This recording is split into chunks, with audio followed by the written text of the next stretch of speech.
লিনিয়া, আপনি জানেন যে সারা রাত কিন্তু রেমালের তাণ্ডব চলেছে সাতক্ষীরার উপকূল জুড়ে। একেবারে সারা রাত যে দীর্ঘস্থায়ী ঝড়, দীর্ঘদিন পর সাতক্ষীরার উপকূলবাসী দেখলো এই দুর্যোগ। এখনো পর্যন্ত সর্বশেষ আমরা জেলা প্রশাসকের সাথে কথা বলেছি, তিনি যেটি জানালেন সেটি হচ্ছে একজন গতকাল রাতে আশ্রয় কেন্দ্রে যাওয়ার সময় একজন বয়োবৃদ্ধ মানুষ, তিনি কিন্তু যাওয়ার পথে কিন্তু মৃত্যুবরণ করেন।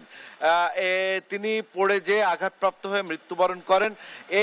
এছাড়া এখনো পর্যন্ত হতাহত সহ ক্ষয়ক্ষতির কোনো তালিকা এখনো পর্যন্ত জেলা প্রশাসন, দুর্যোগ ব্যবস্থাপনা যে কার্যালয় আমাদেরকে কোনো কিছু দেয়নি। কিন্তু আমরা এত বেশি এখনো পর্যন্ত ঝড় এবং ঝড়ো হাওয়া, একই সাথে তুমুল বৃষ্টি